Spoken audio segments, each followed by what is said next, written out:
जो व्यक्ति अंदर से चुप रहना सीख जाता है, उसको किसी को पटाने की जरूरत नहीं रहती और वह पूर्णतः शांति में स्थित हो जाता है और उसके मुंह की ऊर्जा उसके दिमाग में और दिल में चली जाती है, जिससे कि उसका दिमाग शांत और ठंडा रहता है और उसका दिल स्थिर हो जाता है। इसलिए हमेशा शांत रहना ही उचित उपाय है। ऐसा हमारे प्राचीन ग्रंथों में क्यों कहा गया है? इसके पीछे का एक रहस्य हम आज के इस वीडियो में कहानियों के माध्यम से जानेंगे। पहली कहानी, चुप रहने का महत्व। दुनिया की सबसे तेज छुरी हमारी जबान है और दुनिया के सबसे खतरनाक हथियार हमारे शब्द हैं, जो बिना किसी का खून बहाए लोगों को अंदर ही अंदर मार सकते हैं। हमारे शब्द हमारी ताकत हो सकते हैं, उसी के साथ ये हमारी सबसे बड़ी कमजोरी भी हो सकते हैं। अगर हमें नहीं पता कि कब, कहां और क्या और कितना बोलना है, यदि हम सही समय पर सही इरादे के साथ सही शब्दों का प्रयोग करते हैं तो यह हमें एक सफल व्यक्ति बनाता है। लेकिन अगर हम सही समय पर सही इरादे से सही शब्दों का इस्तेमाल नहीं करते तो यह हमारे जीवन को नर्क से बदतर बना सकता है। तो चलिए जानते हैं एक कहानी के माध्यम से चुप रहकर जीवन को कैसे बदला जा सकता है। जापान में एक बहुत ही प्रसिद्ध बौद्ध भिक्षु रहा करते थे। उनका नाम रिसाई था। रिसाई अकेले रहते थे। दुनिया के शोर शराबे से दूर जंगल में वो रहते थे और वह बड़े ही ध्यानी और प्रभुभक्त व्यक्ति थे, इसलिए वह पूरे जापान में बहुत प्रसिद्ध थे। एक दिन एक राजकुमार रिसाई के पास आया और बोला, हे प्रभु, मैं हमेशा थका हुआ, निराश और परेशान महसूस करता हूं। मेरा मन बहुत अशांत रहता है। हालांकि मेरे पास सब कुछ है, दौलत, शोहरत, सुख सुविधाएं जो हर व्यक्ति चाहता है या पाने की चाहत करता है, लेकिन फिर भी मेरे अंदर इतनी अशांति और चिंता क्यों है? रिसाई ने उसकी बात बहुत ही ध्यान सुनी और कुछ सोचने के बाद कहा, तुम इस प्रश्न का उत्तर जानते हो, बस तुमने कभी इस प्रश्न को हल करने की कोशिश नहीं की है। रिसाई ने आगे कहा, मैं एक खोज करना चाहता हूं, क्या तुम मेरा साथ उसमें दोगे? इस खोज के बाद तुम्हारे जीवन में किसी भी तरह की अशांति और चिंता नहीं रहेंगी। ये बात सुनकर राजकुमार बहुत खुश हुआ। उसने रिसाई से कहा, बताइए मुझे क्या करना होगा? अपने मन के शांति के लिए मैं कुछ भी करने को तैयार हूँ। राजकुमार की बात सुनकर रिसाई ने कहा, तो फिर अगले 15 दिन तक मेरे आश्रम में रहोगे और एक सामान्य व्यक्ति की तरह अपना जीवन व्यक्तित्व करोगे, और इन 15 दिनों में तुम अकेले और चुपचाप रहोगे जितना हो सके, कम बोलोगे। राजकुमार सहमत हो गया। पहले दिन राजकुमार को लगा कि उसका मन सामान्य से अधिक अशांत और विचलित है। उसके मन में तरह तरह के विचार आ रहे थे और वह आम लोगों की तरह जीवन जीने में असहज महसूस कर रहा था और उसे अंदर से बोलने की चाहत हो रही थी, लेकिन वह चुपचाप रहा। उसके मुंह से एक शब्द भी नहीं निकला। अगले दिन वह वैसे ही पूरा दिन चुपचाप बैठा रहा। अगले 2-3 दिन बस वह चुपचाप बैठे रहता, लेकिन रात होते होते उसे अंदर ही अंदर शांति का अनुभव होने लगा। उसके लिए यह अनुभव अजीब था। वह खुद से पूछ रहा था कि वह अंदर ही अंदर इतना खुश क्यों है। अगले दिन राजकुमार अकेला चुपचाप बैठा रहा और वह प्रकृति को निहारने लगा। वह पौधों को, फूलों को, आकाश में उड़ रहे पक्षियों को देख रहा था। वह अपने जीवन में पहली बार यह अद्भुत दृश्य महसूस कर रहा था कि उसके आसपास कितनी सुंदरता है। अब वह दिन भर प्रकृति की सुंदरता को निहारता रहता और ताजगी महसूस करते रहने लगा था। इसी तरह से 10 दिन बीत गए थे और उसके मन की सारी बेचैनी, सारी हलचल और सभी तरह के तनाव गायब हो गए। वे दिन की सुबह राजकुमार फिर से एकांत में बैठ गया और कुछ ही मिनटों में उसकी आंखें अपने आप बंद हो गईं और वह गहरे ध्यान में चला गया। वह पूरे दिन वहीं पर ध्यान लगा के बैठा रहा और गहरे ध्यान में डूबा रहा। न कोई शब्द, न कोई चिंता। राजकुमार भीतर से असीम शांति और आनंद से भर गया। राजकुमार अपने बाकी के 4 दिन इसी तरह व्यतीत करने के बाद रिसाई के पास गया और उन्हें प्रणाम किया और बोला, हे भिक्षु महाराज, मुझे उत्तर मिल गया कि मेरे में इतनी उथल पुथल और चिंता क्यों था। मैं जान गया कि मेरा मन इतना अशांत और विचलित क्यों था। रिसाई ने मुस्कुराते हुए कहा, बताऊं क्या उत्तर मिला तुम्हें? राजकुमार ने कहा, मैं जरूरत से ज्यादा बातें करता था। मैं किसी पर भी अपने शब्द और ऊर्जा व्यर्थ करता था। मैं दिन भर अपने लोगों से फालतू बातें करता और अकेले में उन्हीं लोगों के बारे में सोचता रहता था। ज्यादातर समय निगेटिव बातें सोचता रहता और इस तरह से मैं अपना समय बर्बाद कर देता था। ज्यादा बोलने और निगेटिव सोचने से मेरा मन शांत और बेचैन हो गया था। इसी वजह से मैं किसी काम को ठीक से नहीं कर पा रहा था, जिसकी वजह से मैं हर काम में असफल होने लगा। और फिर इन्हीं लगातार मिलने वाली असफलताओं की वजह से ही मैं उदास और चिड़चिड़ा हो गया। इन्हीं सभी चीजों की वजह से मेरा जीवन बर्बाद हो रहा था। यहां पर हुए 15 दिन मेरे लिए पूरी तरह से अलग थे। मुझे कुछ अलग ही एहसास यहां पर हो रहा था। अब मुझे ऐसा लग रहा है मैं अपना जीवन पूरी तरह से जी रहा हूं, लेकिन इसके पहले मैं अपना जीवन गलत तरीके से जी रहा था। जीवन में खुद को जानना और समझना बहुत जरूरी होता है, जो मैंने पधार दिनों में अनुभव किया। राजकुमार की सारी बातें सुनने के बाद रिसाई ने कहा, सिर्फ तुम ही नहीं, दुनिया में ज्यादातर लोग जरूरत से अधिक बोलते हैं। आज भी लोग ज्यादातर समय केवल दूसरों को नीचा दिखाने के लिए ही बर्बाद करते हैं। रिसाई ने राजकुमार को चुप रहने का महत्व समझाते हुए कहा। एक बार गौतम बुद्ध से उनके एक शिष्य ने पूछा, आप ज्यादातर चुप क्यों रहते हैं? तब बुद्ध उन्हें चुप रहने के फायदे को समझाते हैं। चुप रहने से व्यक्ति अंदर से अनंत शांति और गहराइयों में होता है। मौन अपने भीतर उतरने की पहली सीढ़ी है। मौन के बिना खुद को जानना असंभव है। खुद को जानने और समझने का पहला नियम है मौन हो जाओ। कम बोलने का कोई भी नुकसान नहीं है, लेकिन यदि आप ज्यादा बोलते हैं तो आप अधिक गलतियां करते हैं। अगर व्यक्ति कम बोलना शुरू कर दें तो संसार की नवदा मुसीबतें अपने आप खत्म हो जाएंगी। जिसने मौन रहने की कला जान ली, वो भीड़ में भी अकेले रहने कला जान लेता है। एकांत में तो आदमी आनंदित रहता है, दूसरों की उपस्थिति ही तो बेचैनी पैदा करती है। चुप रहने की शक्ति से अधिकतर ऊर्जा को बचा लोगे। इस कहानी से हमें यह सीखने को मिलता है कि चुप रहने में भी एक अद्भुत शक्ति होती है। अगर हम सही समय पर सही शब्दों का प्रयोग करते हैं तो हम अपने जीवन को सकारात्मक दिशा में बदल सकते हैं। चुप रहने से हम अपने आत्मा की गहराइयों में जा सकते हैं और अंदर से शांति का अनुभव कर सकते हैं। इससे हम अपने विचारों और भावनाओं को साफ करके अपने जीवन को सकारात्मक बना सकते हैं। चुप रहने की कला हमें सीखनी चाहिए ताकि हम अपने शब्दों का सही इस्तेमाल करके अपने और दूसरों के जीवन को सुधार सकें। तो दर्शकों, चलिए अब हमारे दूसरे कहानी की शुरुआत करते हैं। दूसरी कहानी लोक कथाएं चंपा और बांस। बहुत दिनों पहले एक राजा रहता था। उनकी 2 रानियां थीं। दोनों रानियां ने संतान थी। राजा सभी मंदिरों में जाकर पूजा पाठ करते, घर में पूजा पाठ करवाते। 2 रानियां भगवान से विनती करते रहने पर फिर भी दोनों रानियां मां नहीं बन पाई। एक बार एक सन्यासी उस राज्य से गुजर रहे थे। राजा के दरबार में सभी लोग कहने लगे कि वे सन्यासी बहुत ही महात्मा है, क्यों ना उन्हें राज दरबार में बुलाकर इस समस्या को हल करने के लिए विनती की जाए। राजा ने कहा कि सन्यासी को आदर से महल में बुलाया जाए। वे महात्मा जब महल में पहुंचे, राजा ने दोनों रानियों को बुलाकर कहा, महात्मा का सत्कार बद्धे आदर के साथ होना चाहिए। बड्ढी रानी उसी वक्त तैयार हो गई और महात्मा को बड्ढे आदर के साथ खिलाने लगी। छोटी रानी महात्मा के फटे कपड़ों की ओर देखती और उनकी सेवा करने से इनकार कर देती है। छोटी रानी को अपने रूप और धन का बड़ा घमंड था। कुछ दिनों बाद महात्मा जाने के लिए तैयार हो गए। जाने से पहले बड्ढी रानी को उन्होंने खूब आशीर्वाद दिया और कहा, बहुत जल्द ही इस महल में बच्चों की आवाज सुनाई देगी। बड्ढी रानी तो बहुत खुश थी और सचमुच कुछ ही दिनों के भीतर वह गर्भवती हो गई। ये खबर राजा के पास पहुंचते ही राजा बहुत ही खुश हो गए। प्रजा तक उसी वक्त खबर पहुंच गई कि राजा अब पिता बनने वाले हैं। पूरे राज्य में लोग खुशियां मनाने लगे। बड्ढी रानी का सम्मान बहुत बढ़ गया और उनकी देखभाल करने के लिए और भी लोग रखे गए। उधर छोटी रानी के मन में बहुत ज्यादा ईर्ष्या हो रही थी। रात दिन वह ईर्ष्या से जलने लगी थी। सोच रही थी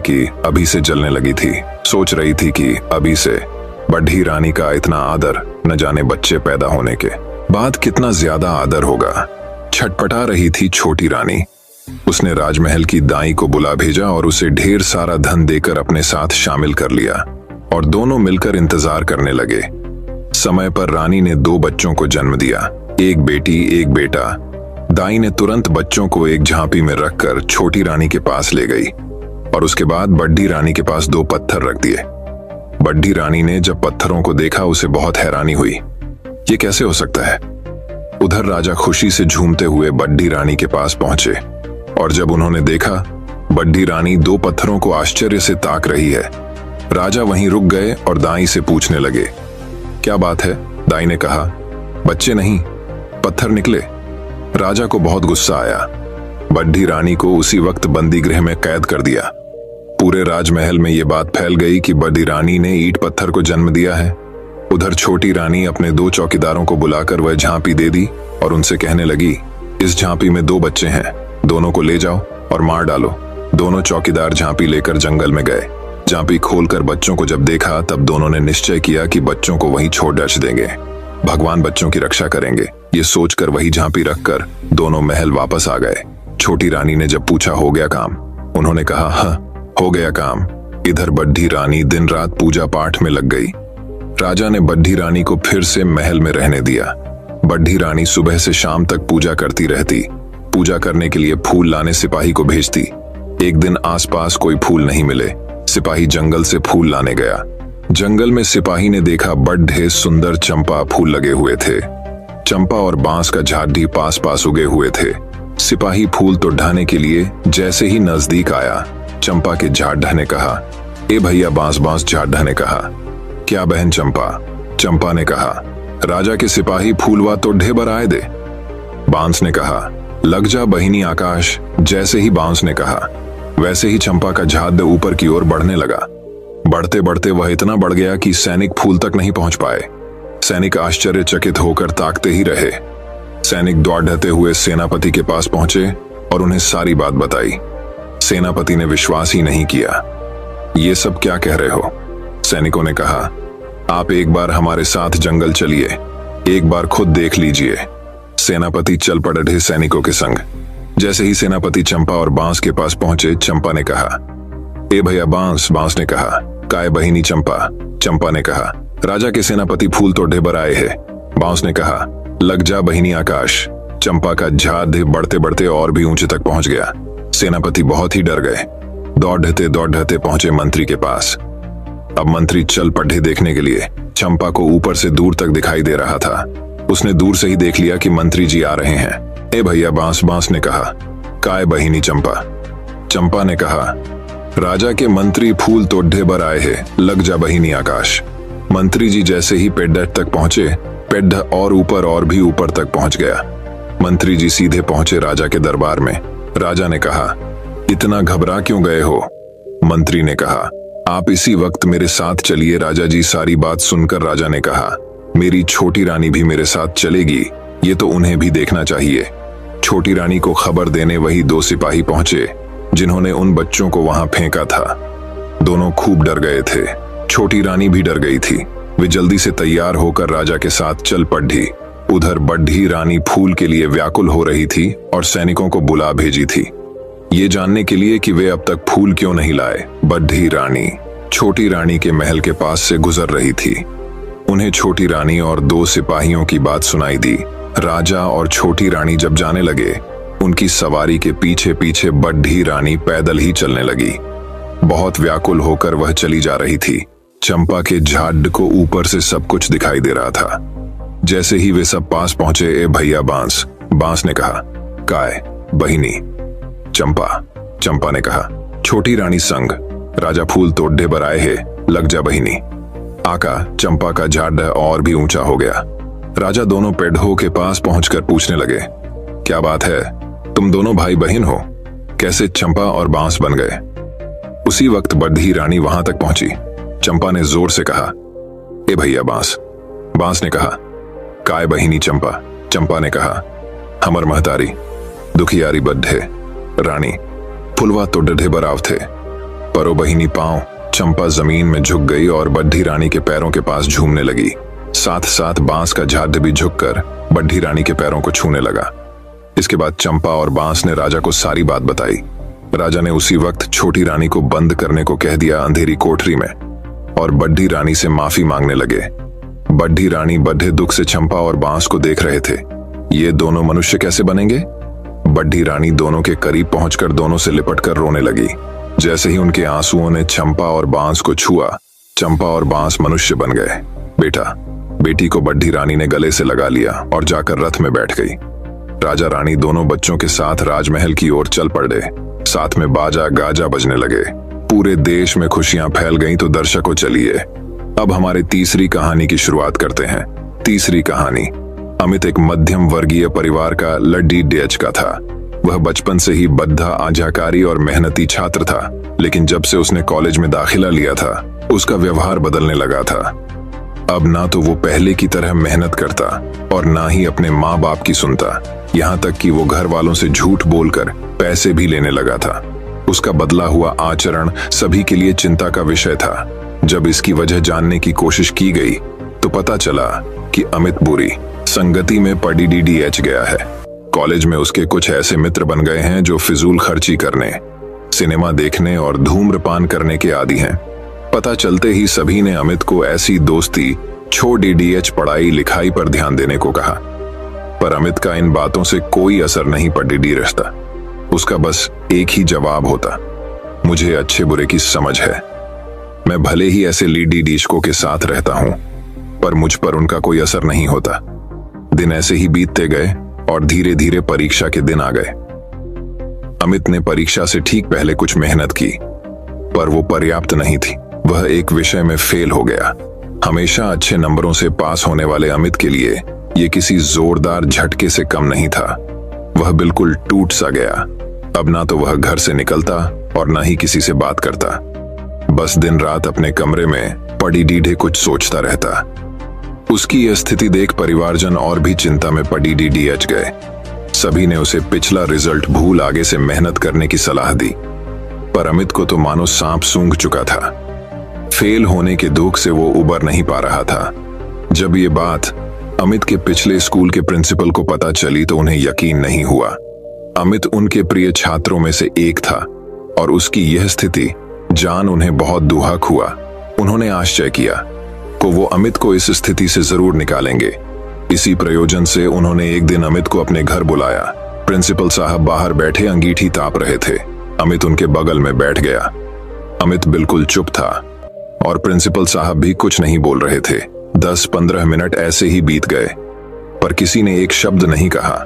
फिर अचानक प्रिंसिपल साहब उठे और चिमटे से कोयले के एक धधकते टुकड्ढे को निकाल मिट्टी में डाल दिया। वह टुकड्ढा कुछ देर तो गर्मी देता रहा, पर अंततः ठंडा पड़री बुझ गया। यह देख अमित कुछ उत्सुक हुआ और बोला, प्रिंसिपल साहब, आपने उस टुकड्ढे को मिट्टी में क्यों डाल दिया? ऐसे तो वो बेकार हो गया। अगर आप उसे अंगीठी में ही रहने देते तो अन्य टुकड्ढों की तरह वो भी गर्मी देने के काम आता। प्रिंसिपल साहब मुस्कुराए और बोले, बेटा, कुछ देर अंगीठी में बाहर रहने से वो टुकड्ढा बेकार नहीं हुआ, तो मैं उसे दोबारा अंगीठी में डाल देता हूँ। और ऐसा कहते हुए उन्होंने टुकड्ढा अंगीठी में डाल दिया। अंगीठी में जाते ही वह टुकड्ढा वापस धधक कर जलने लगा और पुनः गर्मी प्रदान करने लगा। कुछ समझे अमित? प्रिंसिपल साहब बोले, तुम उस कोयले के टुकड्ढे के समान ही तो हो। पहले जब तुम अच्छी संगति में रहते थे, मेहनत करते थे, माता पिता का कहना मानते थे, तो अच्छे नंबरों से पास होते थे। पर जैसे वो टुकड्ढा कुछ देर के लिए मिट्टी में चला गया और बुझ गया, तुम भी गलत संगति में पड़ीडीएच गए और परिणाम स्वरूप फेल हो गए। पर यहाँ जरूरी बात यह है कि एक बार फेल होने से तुम्हारे अंदर के वो सारे गुण समाप्त नहीं हो गए। जैसे कोयले का वो टुकड्ढा कुछ देर मिट्टी में पड्डे होने के बावजूद बेकार नहीं हुआ और अंगीठी में वापस डालने पर धधक कर जल उठा। ठीक उसी तरह तुम भी वापस अच्छी संगति में जाकर मेहनत कर एक बार फिर मेधावी छात्रों की श्रेणी में आ सकते हो। याद रखो, मनुष्य ईश्वर की बनाए सर्वश्रेष्ठ कृति है उसके अंदर। बड्डी से बड्डी हार को भी जीत में बदलने की ताकत है। उस ताकत को पहचानो, उसकी दी हुई असीम शक्तियों का प्रयोग करो और इस जीवन को सार्थक बनाओ। अमित समझ चुका था कि उसे क्या करना है। वह चुपचाप उठा, प्रिंसिपल साहब के चरण स्पर्श किए और निकल पड़ा अपना भविष्य बनाने। तो दर्शकों, चलिए अब हमारे चौथी कहानी की शुरुआत करते हैं। चौथी कहानी, मनुष्य एक सामाजिक प्राणी है जो कि लोगों के समूह के बीच में रहता है। इस समूह में कई तरह के रिश्तों को वो निभाता है। कुछ रिश्ते निस्वार्थ होते हैं, जबकि अधिकतर रिश्तों की नींव स्वार्थ पर टिकी होती है। हम जो बनाते हैं वो अधिकतर आदान प्रदान या यूं कहें एक से दूसरे को और दूसरे से पहले व्यक्ति को फायदे की बुनियाद पर ही टिके होते हैं। मैं यह नहीं कह रहा कि सभी रिश्तों के पीछे स्वार्थ ही होता है, लेकिन हाँ, आज की दुनिया में अधिकतर इंसान अपना फायदा देखकर ही बनाते हैं। दोस्तों, ऐसा कई बार होता है कि हम किसी दुविधा में फंस जाते हैं और हमें किसी की राय की जरूरत पड़ती है। तब हम अपने आसपास के लोगों से उस बारे में सलाह मशवरा करते हैं कि हमें क्या करना चाहिए। कई बार उनकी राय हमें सही रास्ते का मार्ग दिखाती है तो कभी और ज्यादा हमारे नुकसान का सबब बन जाती है। अगर आप माता पिता, भाई बहन, सच्चा दोस्त आदि निस्वार्थ रिश्तों को, जो कि आपको सही राय ही देते हैं, छोड़ दें तो बाकी अधिकतर समाज के और के लोगों से सलाह लें जरूर, पर अपना विवेक भी बनाए रखें, क्योंकि कई बार ऐसे सलाह देने वालों का स्वार्थ भी उनकी सलाह में छुपा रहता है। इसलिए सुने सबकी पर माने अपने विवेक और अंतरात्मा की। एक बार एक आदमी अपने छोटे से बालक के साथ एक घने जंगल से जा रहा था। तभी रास्ते में उस बालक को प्यास लगी और उसे पानी पिलाने उसका पिता उसे एक नदी पर ले गया। नदी पर पानी पीते पीते अचानक वो बालक पानी में गिर गया और डूबने से उसके प्राण निकल गए। वो आदमी बड़ा दुखी हुआ और उसने सोचा कि इस घने जंगल में इस बालक की अंतिम क्रिया किस प्रकार करूं। तभी उसका रोना सुनकर एक गिद्ध, सियार और नदी से एक कछुआ वहां आ गए और उस आदमी से सहानुभूति व्यक्त करने लगे। आदमी की परेशानी जानकर सब अपनी अपनी सलाह देने लगे। सियार ने लार टपकाते हुए कहा, ऐसा करो, इस बालक के शरीर को इस जंगल में ही किसी चट्टान के ऊपर छोड़ जाओ, धरती माता इसका उद्धार कर देगी। तभी गिद्ध अपनी खुशी छुपाते हुए बोला, नहीं, धरती पर तो इसको जानवर खा जाएंगे। ऐसा करो, इसे किसी वृक्ष के ऊपर डाल दो ताकि सूरज की गर्मी से इसकी अंतिम गति अच्छी हो जाएगी। उन दोनों की बातें सुनकर कछुआ भी अपनी भूख को छुपाते हुए बोला, नहीं, आप इन दोनों की बातों में मत आओ। इस बालक की जान पानी में गई है, इसलिए आप इसे नदी में ही बहा दो। और इसके बाद तीनों अपने अपने कहे अनुसार उस आदमी पर जोर डालने लगे। तब उस आदमी ने अपने विवेक का सहारा लिया और उन तीनों से कहा, तुम तीनों की सहानुभूति भरी सलाह में मुझे तुम्हारे स्वार्थ की गंध आ रही है। सियार चाहता है कि मैं इस बालक के शरीर को ऐसे ही जमीन पर छोड़ दूं ताकि ये उसे आराम से खा सके, और गिद्ध, तुम किसी पेड़ पर इस बालक के शरीर को इसलिए रखने की सलाह दे रहे हो ताकि इस सियार और कछुआ से बचकर आराम से तुम दावत उड़ा सको। और कछुआ, तुम नदी के अंदर रहते हो, इसलिए नदी में अपनी दावत का इंतजाम कर रहे हो। तुम्हें सलाह देने के लिए धन्यवाद, लेकिन मैं इस बालक के शरीर को अग्नि को समर्पित करूंगा, ना कि तुम्हारा भोजन बनने दूंगा। यह सुनकर वो तीनों अपना सा मुंह लेकर वहां से चले गए। दोस्तों, मैं यह नहीं कह रहा हूं कि हर व्यक्ति आपको स्वार्थ भरी सलाह ही देगा, लेकिन आज के इस युग में हम अगर अपने विवेक की छलनी से किसी सलाह को छान ले तो शायद ज्यादा सही रहेगा। हो सकता है कि आप लोग मेरी बात से पूरी तरह सहमत ना हो, पर कहीं ना कहीं आज के युग में यह भी तो सच है कि मेरे नजदीक रहते हैं कुछ दोस्त ऐसे जो मुझ में ढूंढते हैं गलतियां अपनी। दोस्तों, मैं उम्मीद करता हूं कि यह कहानी सुनने से आपके जीवन में अच्छे बदलाव आए होंगे। आपको इस वीडियो से क्या सीखने मिला, ये कमेंट करके जरूर बताइए और अपने परिवार, दोस्तों या आपके करीबी इंसान के साथ ये कहानी शेयर करके उन्हें भी इस ज्ञान से परिचित करवाए। बाकी अगर आपको यह वीडियो दिल से अच्छी लगी हो तभी इस वीडियो को लाइक कर देना, और आपने अब तक इस चैनल को सब्सक्राइब ना किया हो तो चैनल को सब्सक्राइब भी जरूर कर देना। आपका हर दिन शुभ हो और खुशियों से आपका जीवन भरा रहे। धन्यवाद। नमो बुद्धाय। छुपाते हुआ बोला, नहीं, आप इन दोनों की बातों में मत आओ। इस बालक की जान पानी में गई है, इसलिए आप इसे नदी में ही बहा दो। और इसके बाद तीनों अपने अपने कहे अनुसार उस आदमी पर जोर डालने लगे। तब उस आदमी ने अपने विवेक का सहारा लिया और उन तीनों से कहा, तुम तीनों की सहानुभूति भरी सलाह में मुझे तुम्हारे स्वार्थ की गंध आ रही है।